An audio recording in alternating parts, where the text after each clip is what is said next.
matéria-prima na área criminal era muito pouca. Você tinha em 1960, eu costumo falar que eu vi São Paulo crescer pela ótica da criminalidade. Então vamos fazer 1960, 50 anos, 2010. 1960, furtava em São Paulo 2, 3 carros por dia. 2010, 50 anos depois, 500 carros por dia. Matava-se o latrocínio, quando mata durante o roubo para roubar, em 1960 era 1 cada 3 meses. O latrocínio que acontecia dava suíte no jornal, 3 dias, 1 semana, 15 dias, a polícia continua procurando, até vir outro latrocínio levava 3 meses. Agora é 3 por dia. Então, primeiro, desapareceu a matéria localizada. Hoje, na reportagem, naquele tempo, você não publicava um crime, era furo, outro jornal furava, o jornal dava bronca, achava ruim, não sei o quê, com a equipe de reportagem policial. Hoje não, hoje você tem 30, 40 assassinatos por dia em São Paulo. Então você pode escrever, todo mundo pode dar um furo hoje, é só escolher um crime que o outro não escolheu, então um furou o outro, tal, não sei o quê. A banalização do crime, furto de automóvel, 500 por dia, crime, 30, 40 homicídios por dia, latrocínio, 2 ou 3 por dia. Essa banalização, a imprensa está desprezando os crimes. Não tem mais um grande homicídio, não tem mais um grande sequestro. E quando tem, dura um dia. Então, arrastão no restaurante, isso é meio novidade. Os jornais ainda dão, mas dão só um dia. Não dão a sequência da investigação, se prenderam o cara, se não prenderam. Não, dão porque é fato do dia. E dão porque é na Vila Madalena. Arrastão em prédio, tudo está cheio aí no Itaim, Paulista, na Zona Leste, lá no extremo sul da cidade. Tem todos os crimes têm em todo lugar igual. Mas eles dão na Vila Madalena, que é tudo rico, né, bacana. Então o que eu quero dizer é o seguinte, mudou o foco. Hoje os jornais não se preocupam mais com o crime. Dá no dia, lá esquece e tal. Mas passaram a dar, como o senhor disse, mais atenção à macropolícia, que é estatística, que é conceitos de segurança pública, que é formas de se fazer um policiamento, discussões em torno disso, que é o presidiário, que é o preso, o regime carcerário, a superpopulação carcerária, se o preso deve cumprir pena, se todos os crimes devem cumprir pena, se os crimes podem ser substituídos a pena por serviços sociais e tal. Então hoje se dá atenção no que chamamos de microeconomia e macroeconomia, a macropolícia, a macrosegurança pública e a microsegurança pública, que é o crime em si, que era o sabor de escrever a reportagem, desapareceu. Virou estatística, né? Virou estatística. Hoje você vê lá 412 crimes, mas não é nenhum crime escrito a reportagem. Está só um número. Virou estatística, virou pesquisa, virou conceitos. Vamos fazer pena de morte? Não vamos fazer pena de morte? Aí os jornais ainda exploram alguma coisa. Faz até o Datafolha lá, não sei o quê, faz pesquisa. O Ibope faz. É isso? chegar um microfone lá do outro lado para registrar a pergunta. O senhor está satisfeito? Eu estou satisfeito. Eu tenho só mais uma pergunta complementar, desculpa. Eu cobri um certo aspecto da questão da violência durante um tempo mais ligado à questão do conflito armado, coisas fora do Brasil. E uma pergunta que uma vez me fizeram, e eu sempre penso nela, a gente exige da cobertura internacional o retrato fiel da violência, porque as pessoas veem nisso uma forma de alerta contra o perigo da guerra e a brutalidade, etc. e tal. Mas quando isso acontece no registro da criminalidade, a gente normalmente repudia como uma exploração do bizarro, da miséria humana, a questão do crime como um circo e tudo mais.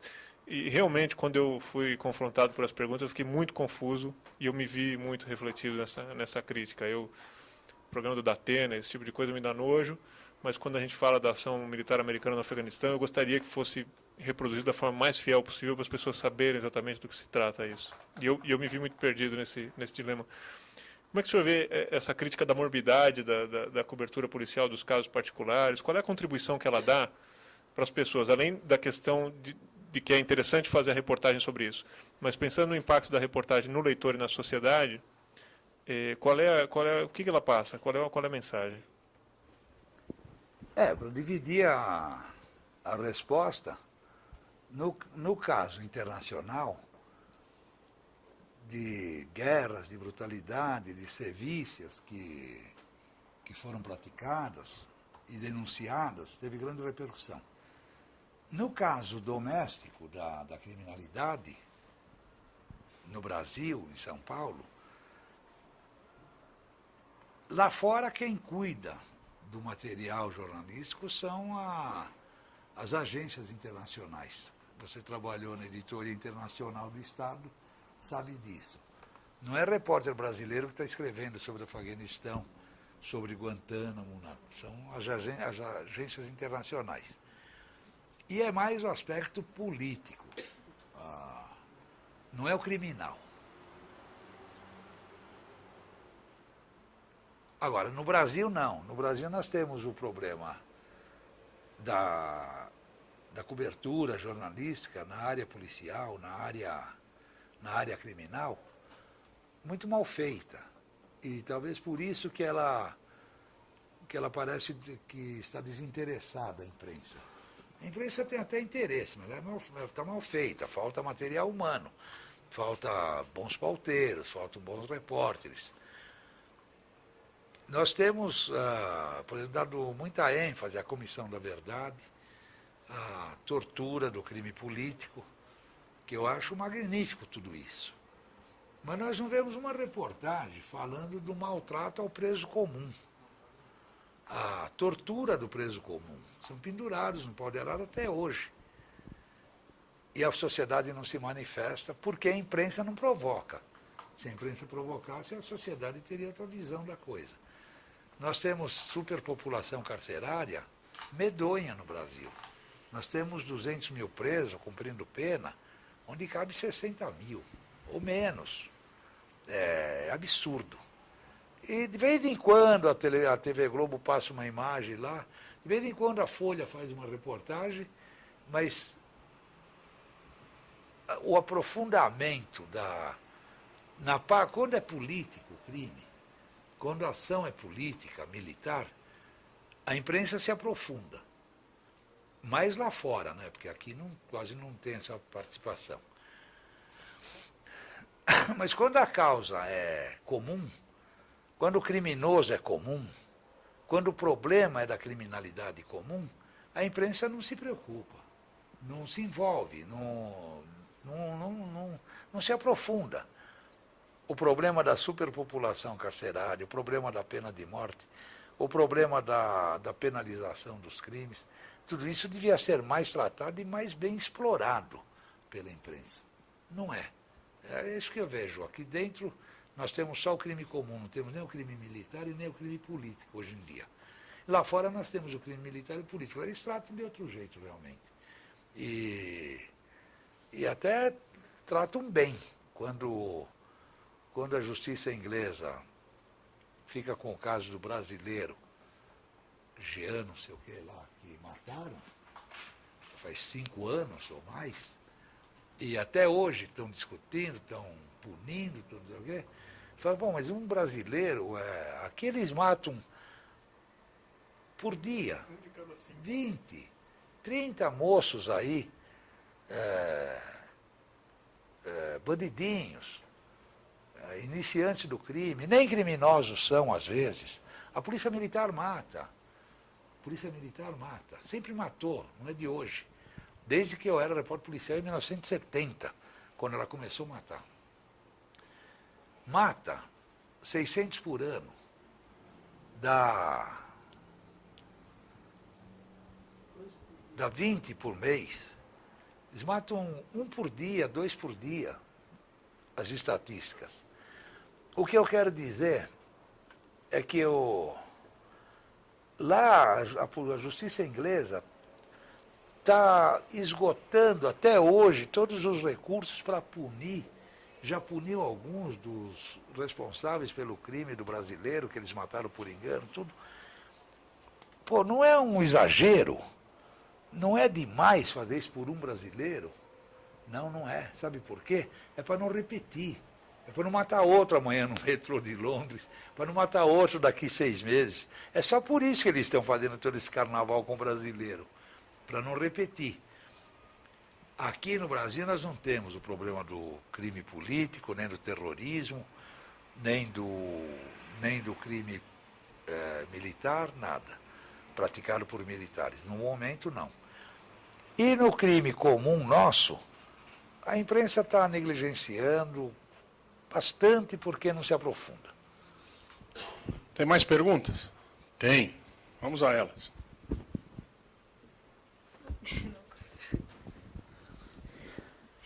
Boa noite, primeiro, né?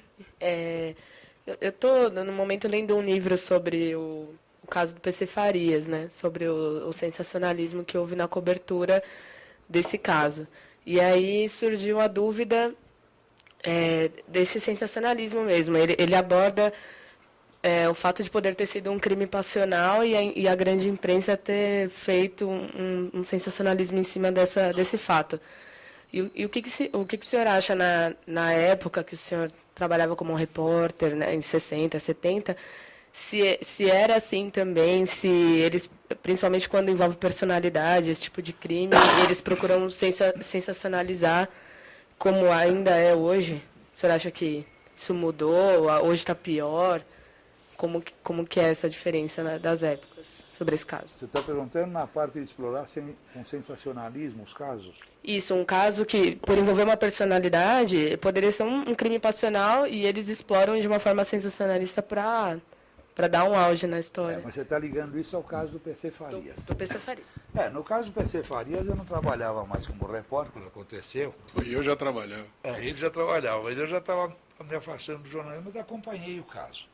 O caso do PC Farias, ele mereceu toda aquela movimentação da imprensa e até o sensacionalismo da imprensa ele mereceu, porque realmente era um caso sensacional. Era o coletor do dinheiro de um presidente da República, do Collor, e que estava envolvido com muita gente por corrupção, não sei o quê, e de repente matam o cara. Bom, na minha opinião, eu não vi o processo, não estudei o processo, acompanhei os laudos periciais feitos pelo Badam Palhares, por todo esse pessoal, que mataram o cara na cama, que ele não tinha deitado ainda, não sei o quê. Bom, tudo bem. O que eu acho é que foi queima de arquivo, o caso do PC Farias.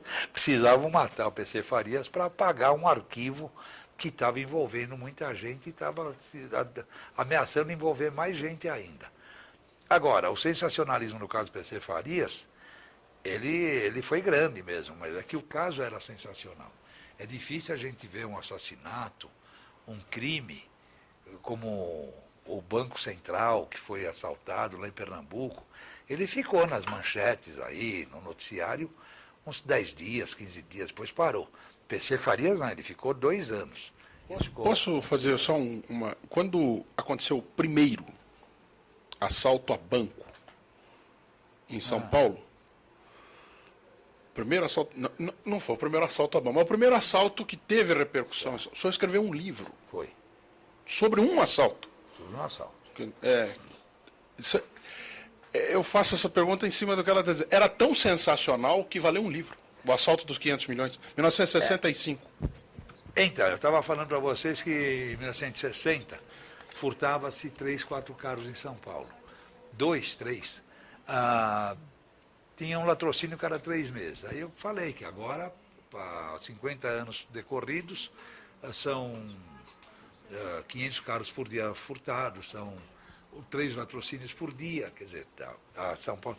Naquele tempo, o fato aconteceu em janeiro de 1965. Até essa data, tinha alguns assaltos a banco, mas era um hoje, o outro daqui 6 meses, 1 ano, era muito difícil e tal. O banditismo não era pesado como é hoje. Não existia o trombadinha, existia o batedor de carteira. Ele furtava a carteira no ônibus, no bonde, que também não tinha metrô, não tinha nada disso, né? O ladrão, quando ia assaltar uma casa, na gíria policial, ele gomava a casa. ele e o comparsa dele ficavam vendo os hábitos da família em uma semana. A família saía toda sexta-feira com as malas, voltava no domingo, essa família viaja. Aí eles iam, enquanto a família estava ausente, eles iam roubar a casa. Eles não roubavam casa com gente dentro. Hoje ficou tudo mais prático. O batedor de carteira foi substituído pelo trombadinha. Você dá uma trombada, não precisa demorar para pegar a carteira. A casa, quando chega de carro, eles assaltam você na porta de casa, já entra junto e ficou bem mais prático. E bem mais multiplicado também. A banco era raro, assaltar banco. Como assim, há poucos bancos em São Paulo, né? Hoje em dia cada bairro tem 50 agências. Naquele tempo não tinha nada disso, era poucos bancos. O dinheiro não tinha carro pagador. O dinheiro era transportado em Kombi. Uma Kombi. No caso do Banco Moreira Salles, era uma Kombi que transportava o dinheiro. Foi na Rua Livre do Badaró, perto da Praça do Patriarca. Em 1965. Aí os ladrões eram 5, e eram 5 gregos. E nenhum deles com passagem pela polícia, todos primários. Foi um assalto bem diferente. E eles assaltaram o carro, a Kombi do Banco Moreira Salles, que era o que hoje é o carro pagador, né? Todo blindado. Naquele tempo era uma Kombi normal. Tinha 5 sacolas de dinheiro. Eles não sabiam nem quanto tinha. Roubaram as 5 sacolas. E um bancário tropeçou na hora do assalto. Eles acharam que era uma reação e um dos idiotas lá dos 5 matou o sujeito.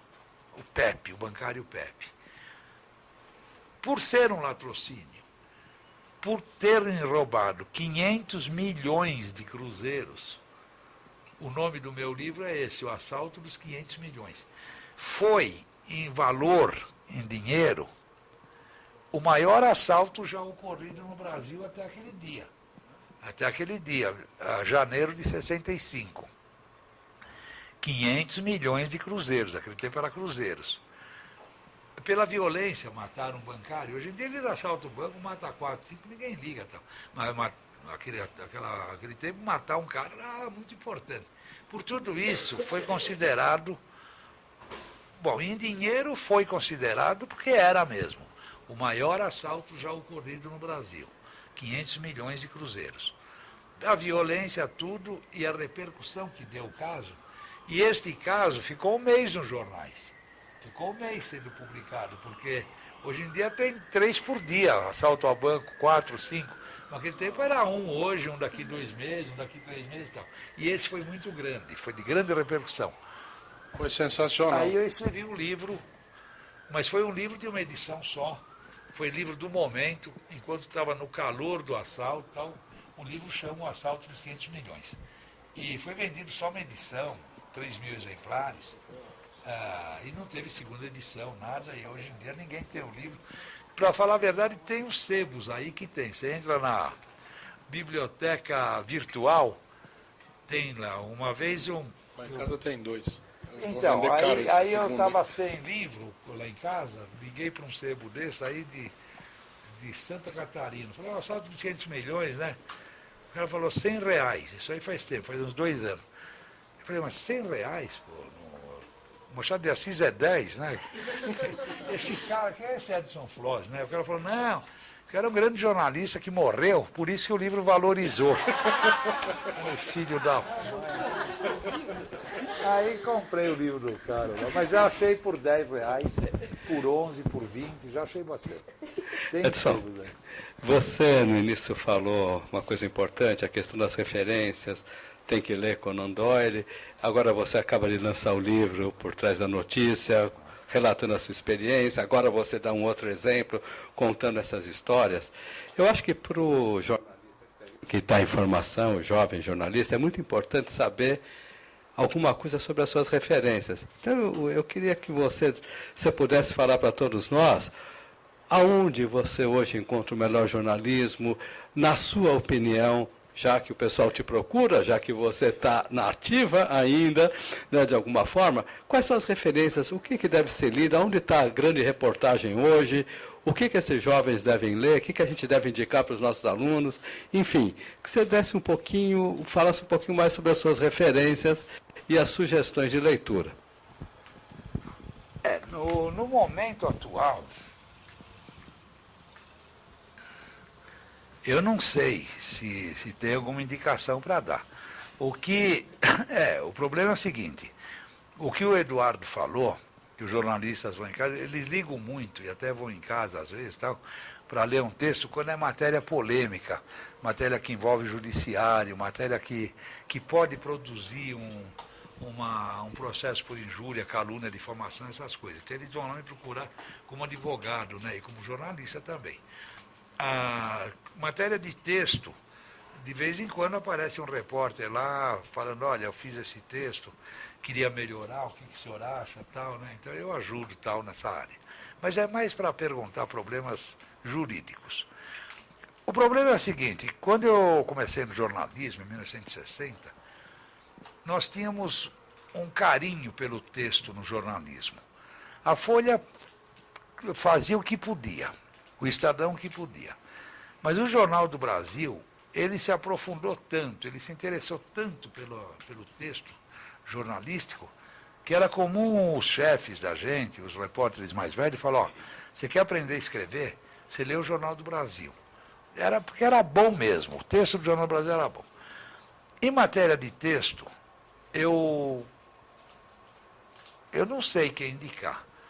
Os jornais estão muito... Não é que os jornalistas são piores do que antes. Não, eles são tão bons como a nossa geração foi.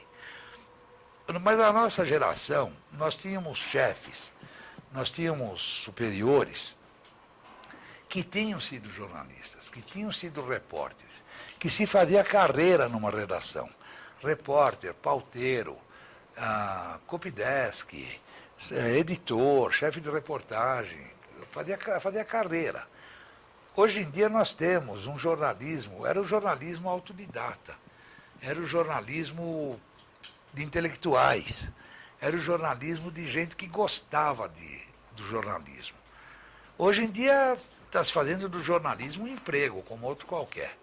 E estamos vendo uma juventude se transformando em técnico de escrever matéria.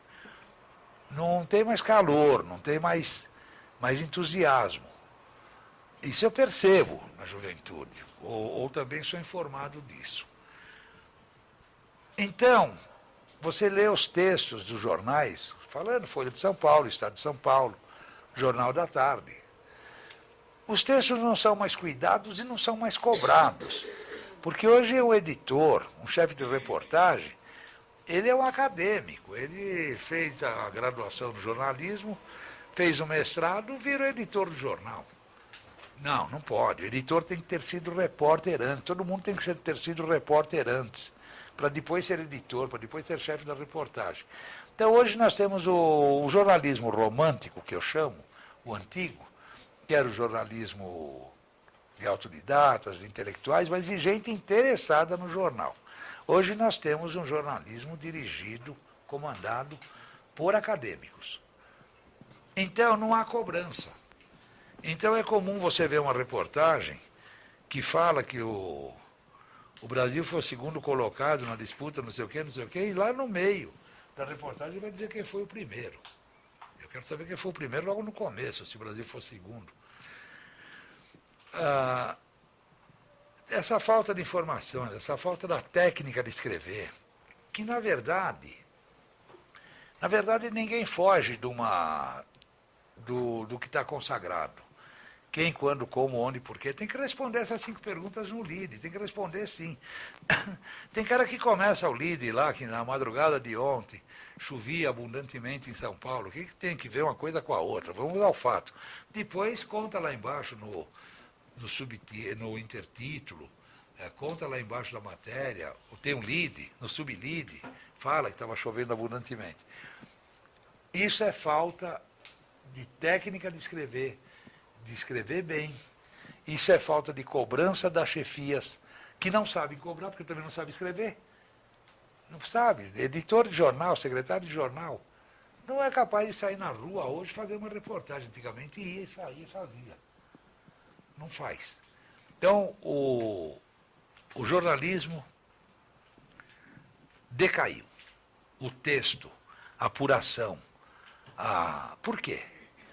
Porque antes era o legwork, nós saímos na rua, trabalho de pernas. Não tinha internet, o telefone tinha um chiado. Ninguém telefonava para ninguém, ia no local fazer reportagem.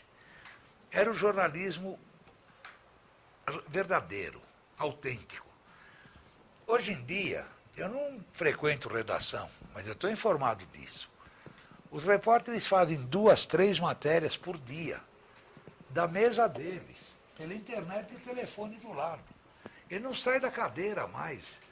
Ele, para falar com um colega lá na outra ponta da redação, ele manda um e-mail da mesa dele. Não, é ou não é? É assim, pode ter certeza que é assim. Por quê? Porque o patrão não quer mais boas reportagens, não quer mais as grandes reportagens, não quer mais os grandes textos. Por quê? Porque custa caro. Não é só o nosso patrão, é o patrão americano também. Keith Alesi, Truman Capote, não vai ter mais lá, não. Ou o cara escreve livro ou não vai fazer reportagem cara. Tom Wolfe, aqui nós tivemos Marcos Faerma e vários, Valdir Sanches. Economia de papel. Quem? Ricardo Couto. Ricardo Couto, claro. Economia de papel. Não, economia de dinheiro. Pelo seguinte, eles têm 10 repórteres lá na Folha de São Paulo, Jornal da Tarde, tanto faz o jornal, o nome não importa. Estado de São Paulo não importa. Tem 10 repórteres. Estão lá há 5 anos. Entraram ganhando 3 mil. Mas aí vem os convênios anuais, os acordos salariais, os sindicatos, não sei o quê. Esses 10 caras estão ganhando 5 mil.